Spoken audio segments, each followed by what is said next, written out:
அன்பார்ந்த Joy TV நேயர்களுக்கு அன்பின் வாழ்த்துக்கள். வேதத்தை அறிந்து விடுதலை பெறு என்ற இந்த நிகழ்ச்சிக்கு கர்த்தரின் விடுதலை ஊழியத்தின் சார்பாக உங்கள் யாவரையும் அன்போடு வரவேற்கிறேன். ஒவ்வொரு வாரமும் ஞாயிற்றுக்கிழமை 5:45 6 மணி வரைக்கும் இந்த நிகழ்ச்சி ஒளிபரப்பப்படுகிறது. எனவே நீங்கள் அனைவரும் ஒவ்வொரு வாரமும் தவறாமல் வேதத்தை அறியும்படியாக, வேதத்தை அறிந்து விடுதலை பெறும்படியாகவும் உங்களை அன்போடு நான் கேட்டுக்கொள்கிறேன்.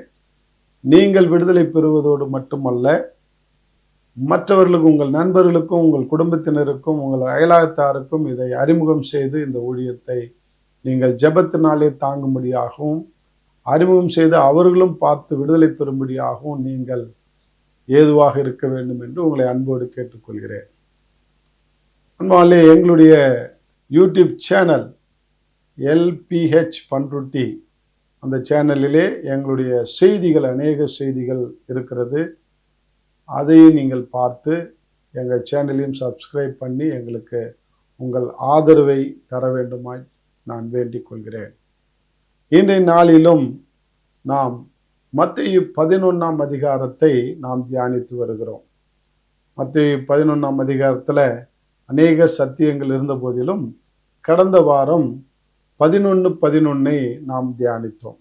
எல்லா கிறிஸ்தவர்களும் மனப்பாடமாக சொல்கிற ஒரு வசனமாக இருக்கிறது. நான் எந்த சபையில போய் மத்தேயு 11:28 வருத்தப்பட்டு அப்படின்னு சொல்லி ஆரம்பிச்ச உடனே அந்த சபையார் யாவரும் சும்மா கோரஸா ஒரே சத்தமா, வருத்தப்பட்டு பாரம் சுமக்கிறவர்களே, நீங்கள் எல்லோரும் என்னிடத்திலே வாருங்கள், நான் உங்களுக்கு இளைப்பாறுதலை தருவேன் என்று மனப்பாடமாக சொல்லுவார்கள். எல்லாருக்கும் அறிந்த வசனம், புரிந்த வசனம்.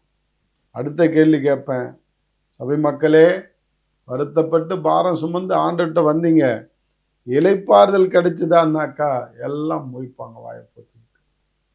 அதனால இன்னைக்கு எந்த வசனம் என்னுடைய வாழ்க்கையை மாற்றின வசனம், என்னுடைய வாழ்க்கையை புரட்டி போட்ட வசனம். ஏனென்றால் கடந்த வாரத்தில் நான் 11ஆம் அதிகாரம் 11ஆம் வசனத்தில் என்னுடைய சாட்சியை நான் கொஞ்சமாக சொன்னேன்.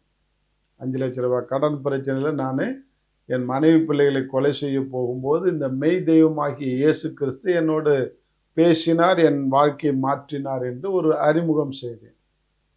ஆனால் இயேசுவை ஏற்றுக்கொண்டு நான் சபைக்கு செல்ல ஆரம்பித்தேன். சபை ஒழுங்கின்படியாக அவங்க என்னென்னலாம் சொன்னார்களோ அதையெல்லாம் செய்து பாவத்தை எல்லாம் அறிக்கையிட்டு ரட்சிக்கப்பட்டேன், ஞானஸ்தானம் எடுத்தேன், எல்லாம் செய்தேன். என் பெயரை டேவிட் கேசவன் என்று மாற்றிக்கொண்டேன். என் பெயர் கேசவ பெருமாள். அப்படி ஆண்டவருக்காக நான் எல்லாவற்றையும் அர்ப்பணித்து செய்யும்போது 2.5 வருடம் ஆகிவிட்டது. ஆனால் 2.5 வருடத்திலே என்னுடைய வாழ்க்கையில இளைப்பாறுதல் இல்லாமல் இருந்தது. இன்னைக்கு இதை கேட்டுக்கொண்டிருக்கிற அநேக சகோதர சகோதரிகளே, நீ ஆண்டவர்கிட்ட வந்து நான் 10 வருஷம் ஆகுது, 20 வருஷம் ஆகுது, 30 வருஷம் ஆகுது, 2 வருஷம் ஆகுதுன்னு சொல்லி கொண்டிருக்கலாம். ஆனால் உங்களுக்கு இளைப்பாறுதல் கிடைத்ததா என்றால், மெய்யாகவே இளைப்பாறுதல் கிடைச்சதுன்னா இல்லாமல் இருக்கலாம். என்னை போல நிறைய பேர் 2.5 வருஷம் எனக்கு இளைப்பாறுதல் கிடைக்கல, தத்தளிப்பு தான் நேரிட்டது. என் கடங்காரன் ஒரு நாளைக்கு 10-20 பேர் வந்து கண்ணாப்னான்னு கெட்ட வார்த்தையில பேசும்போது அவமானப்பட்டு கூனி குறுகினேன். அன்பாலே, இந்த கடன் பட்டார் நெஞ்சம் போல கலங்கினான் இலங்கை வேந்தன் வார்த்தை என் வாழ்க்கையில் நடந்தது. அப்ப இந்த கடன் பட்டாருடைய நெஞ்சம் எப்படி கலங்கி தவிக்கும் என்பது எனக்கு தெரியும். நான் ஒரு காலத்துல அப்படியாக கலங்கி தவித்தேன். அப்படி அதை வெறுத்து போய் தான் நான் வாழ்க்கையை முடித்து கொள்ள ஓடினேன். அன்பாலே, ஆனால் இயேசு ஆண்டவர்கிட்ட வந்த பிறகு என் வாழ்க்கையில இளைப்பாறுதல் கிடைக்கலையேன்னு சொல்லி ஆண்டவர்கிட்ட அழுத பொழுதுதான் இந்த மகா பெரிய ரகசியத்தை எனக்கு ஆண்டவர் கற்றுக் கொடுத்தார். என்ன ரகசியம்னா, இந்த மத்தேயு 11 படிச்சுட்டு நான் அழுத காலங்கள் உண்டு.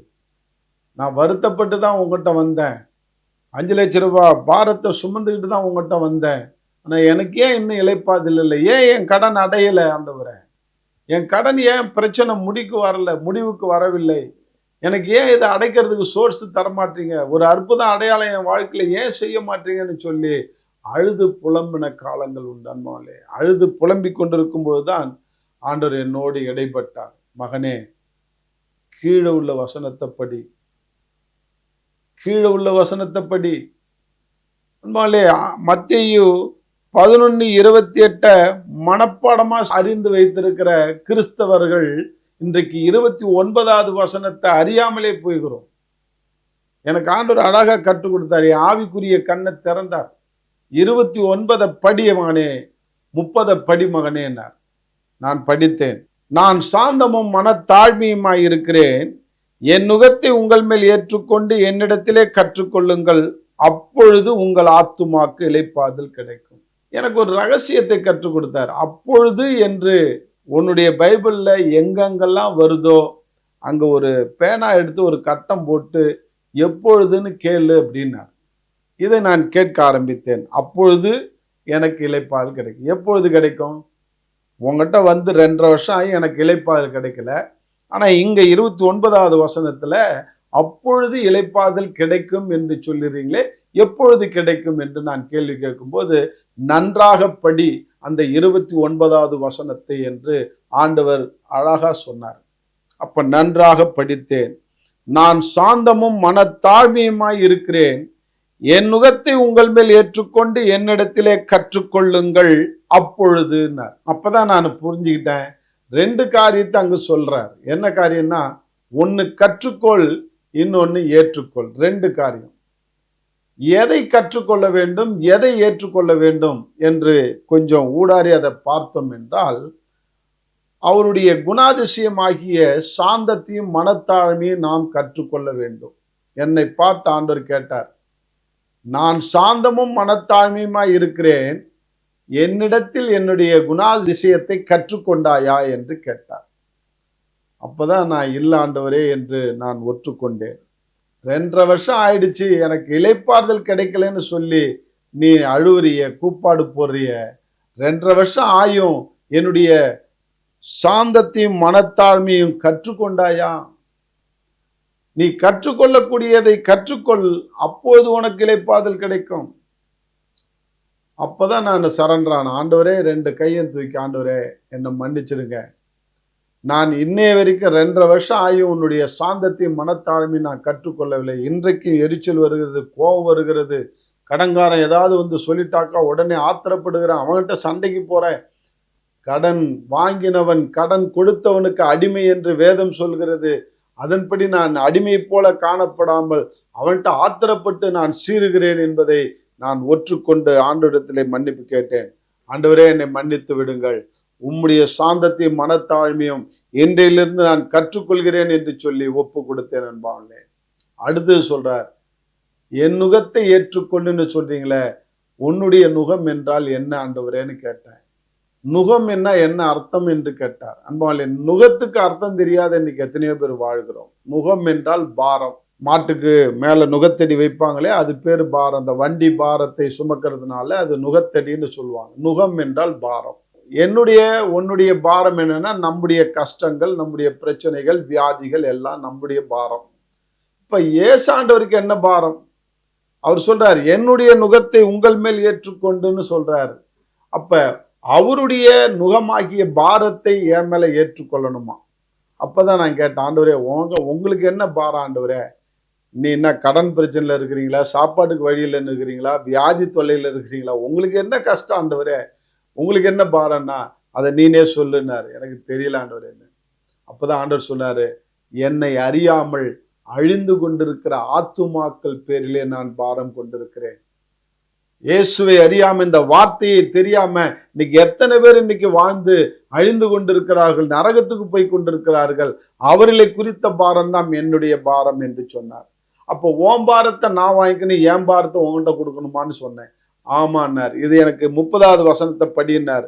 அந்த 30வது வசனம், என் நுகம் மெதுவாயும் என் சுமை லகுவாயும் இருக்கிறது என்றார். இதுக்கு அர்த்தம் என்ன ஆண்டவரே எனக்கு புரியலன்னு உடனே அப்பதான் சொன்னார், எனக்கு ஒரு தரிசனத்தை காண்பித்தார். ஒரு மூட்டை நிறைய நெல்லும் இன்னொரு மூட்டை நிறைய பஞ்சும் இருந்தது. இது எதை நீ தூக்குவனார்? நான் பஞ்சு மூட்டையை தான் தூக்குவேன் ஆண்டவரே. ஏன் அப்படின்னார். அது லேசா இருக்கும், தக்கையா இருக்கும், வெயிட்லெஸ்ஸா இருக்கும். அதே போலதான் என்னுடைய பாரமாகிய ஆத்ம பாரம் பஞ்சு மூட்டைக்கு சமம். உன்னுடைய கடன் பிரச்சனை என்ற 5 லட்சம் ரூபாய் கடன் சுமை இந்த நெல்லு மூட்டைக்கு சமம். இதை என்கிட்ட கொடுத்துட்டு இந்த என்னுடைய பாரமாகிய பஞ்சு மூட்டையை நீ சுமந்து கொள்ள ஆரம்பி, உனக்கு இளைப்பாறுதல் கிடைக்கும் என்று எனக்கு அழகா சொல்லி கொடுத்தாரு. அப்பதான் புரிஞ்சுது, ஆண்டவரே இந்த மரமண்டைக்கு நல்ல நீங்க கிளாஸ் எடுத்தீங்க, நன்றி. இப்பொழுதே என்னுடைய பாரமாகிய 5 லட்சம் ரூபாய் பாரத்தை உன்கிட்ட நான் இறக்கி வச்சிடுறேன். உன்னுடைய ஆத்ம பாரமாகிய பஞ்சு மூட்டை பாரத்தை நான் சுமக்கிறேன்னு சொல்லி அன்னிலிருந்து இன்னைய வரைக்கும் என் தலையில ஆத்ம பாரமாகிய பஞ்சு மூட்டை பாரம் தாங்க இருக்கு. என்னுடைய குடும்ப பாரம், என்னுடைய குடும்ப கஷ்டம், என்னுடைய எல்லா பிரச்சனையும் ஆண்டவர்கிட்ட இறக்கி வச்சுட்டாங்க. அன்பு கிறிஸ்தவர்களே, உங்களுக்கு நான் சொல்லக்கொள்ற ஒரு ரகசியம் என்னவென்றால், இன்னைக்கு அநேக கிறிஸ்தவர்கள் சபைக்கு வருகிறார்கள், இயேசுவை ஏற்றுக்கொண்டோம், இயேசுவுக்காக நம்ம வாழ்க்கை அர்ப்பணிச்சோம். ஆனா இளைப்பாறுதல் இல்லாம தத்தளிப்புல இருக்கிறோம், சமாதானம் இல்லாம இருக்கிறோம், கண்ணீரோட இருக்கிறோம். என்ன காரணம் என்றால், 2 காரியத்தை, கற்றுக்கொள்ளக்கூடிய காரியத்தை கற்றுக்கொள்ளவில்லை, ஏற்றுக்கொள்ளக்கூடிய காரியத்தை ஏற்றுக்கொள்ளவில்லை. அன்பாலே, இந்த வசனம் நம் கண்ணுக்கு மறைவாக இருக்கிறது. இந்த வசனமே இப்படி இருக்கலாம், நான் சாந்தமும் மனத்தாழ்மையுமா இருக்கிறேன், என்னிடத்தில் கற்றுக்கொண்டு என்னுடைய ஆத்ம பாரத்தை நீங்க சுமக்கும் போது உங்களுக்கு இளைப்பாறுதல் கிடைக்கும் என்று எழுதியிருந்தாருனாக்கா, இன்னைக்கு எத்தனையோ கிறிஸ்தவர்களுக்கு இளைப்பாறுதல் கிடைத்திருக்கும். அது மறைவாய் எழுதி இருக்கிறதுனால தான் இன்னைக்கு ஆண்டவர் சொல்றாரு, உன் கண்களுக்கு மறைவாய் இருக்கிறது என்று. அன்பாலே, நாம் ஆண்டுடைய சமூகத்துல அழுது ஆண்டவர்கிட்ட ஜெபிக்கும் பொழுது இந்த மறைபொருளை ஆண்டவர் வெளிப்படுத்தி, சாந்தத்தையும் மனத்தாழ்மையும் கற்றுக்கொள் என்று, என்னுடைய பாரமாகிய ஆத்ம பாரத்தை நீ சுமந்து கொள் என்றும் எனக்கு கற்றுக் கொடுத்தார். அன்னிலிருந்து இன்னைய வரைக்கும் அதை கற்றுக்கொண்டோம், சுமந்து கொண்டும் இருக்கிற என் பாரத்தை எல்லாம் ஆண்டவர் சுமந்து கொண்டு எனக்கு இளைப்பாறுதல் கொடுத்தார். அன்பாலே, 93 நான் வந்தேன் ஆண்டவர்கிட்ட, 94 இந்த ரகசியத்தை கற்றுக் கொடுத்தார். 97 ஆண்டவர் என்னுடைய கடன் பிரச்சனை எல்லாம் அடைத்து எனக்கு விடுதலையை கொடுத்தார். இதை கேட்டுக்கொண்டிருக்கிற அன்பு சகோதரனே, சகோதரிய, இந்த ரகசியத்தை, இந்த வசனத்தில் உள்ள ரகசியத்தை அறிந்து நீ விடுதலை பெற ஆண்டவர் இந்த விடுதலையின் ஊழியத்தின் மூலமாக உன்னோடு இடைபடுகிறார்.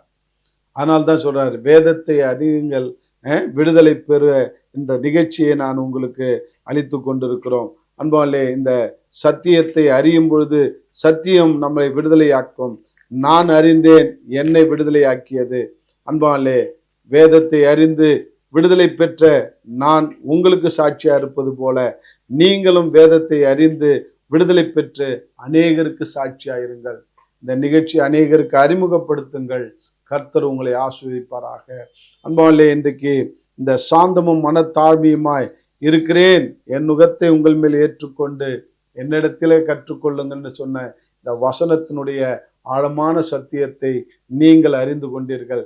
இன்றைக்கு நீங்கள் உங்கள் பாரத்தை ஆண்டவரிடத்தில் இறக்கி வையுங்கள். இதுக்கு மேல அதை சுமக்காதீங்க. இறக்கி வச்ச பாரத்தை அநேக கிறிஸ்தவர்கள் தானே சுமந்து கொண்டுதான் இன்னைக்கு இளைப்பாறுதல் இல்லாமல் இருக்கிறார்கள். அன்பாலே, இறக்கி வைத்தது தான், அதை திரும்ப சுமக்காதீங்க. உங்க தலையில இருக்கிறது ஆத்தும பாரம். ஒவ்வொரு வீடு வீடா போய் இயேசு நல்லவர், இயேசு கிட்ட வாங்க, சபைக்கு வாங்கன்னு சொல்லி ஆத்தும ஆதாயம் பண்ண நீங்கள் உங்களை ஒப்பு கொடுங்கள். உங்களுடைய வேலையெல்லாம், உங்களுடைய பிரச்சனையெல்லாம் ஆண்டவர் அழகாக முடித்து உங்களுக்கு இளைப்பாறுதலை கட்டளையிடுவார். என்னுடைய வாழ்க்கையில நான் அதை தான் அறிந்து கொண்டேன், அதை தான் செய்தேன். என் கடன் பிரச்சனை பற்றி கவலைப்படவோ கண்ணீர் வடிக்கவோ நான் விடாமல் அதை எல்லாத்தையும் விட்டு ஆத்துமாக்களை பாரம் கொண்டு ஆத்துமாக்களை சந்திக்க ஆரம்பித்ததிலிருந்து ஒவ்வொரு ஆத்துமா சபையில கொண்டு வந்து நான் சேர்க்க என் கடனெல்லாம் ஒவ்வொன்றா ஆண்டவர் அழகாக அடைத்து தீர்த்தார். அன்பாலே, இதை கேட்டுக்கொண்டிருக்க அன்பு சகோதரனே, சகோதரியே, உன்னுடைய இளைப்பாறுதல் உனக்கு வேண்டும் என்றால் ஆண்டவர் சொன்ன மத்தேயு 11:29 படி 30 படி நீ நடந்தால் நிச்சயமாக இளைப்பாறுதல் கிடைக்கும். அதுல சந்தேகம் இல்லை. ஒப்பு கொடுங்கள். கர்த்தர் தாமே உங்களுக்கு இளைப்பாறுதல் தருவாராக. செபிப்போம். அன்பின் தகப்பனே, நன்றியோடு துதிக்கிறோம். இந்த வார்த்தையின்படி வாழ்ந்து இவர்கள் உங்களுடைய ஆசீர்வாதத்தை பார்க்க, இளைப்பாறுதலை பார்க்க உதவி செய்யும். அப்படியா செய்ய போறீங்க. நன்றி. இயேசு கிறிஸ்து நாமத்தை ஜெபிக்கிறேன் சொல்ல தகப்பனே. ஆமென். God bless you.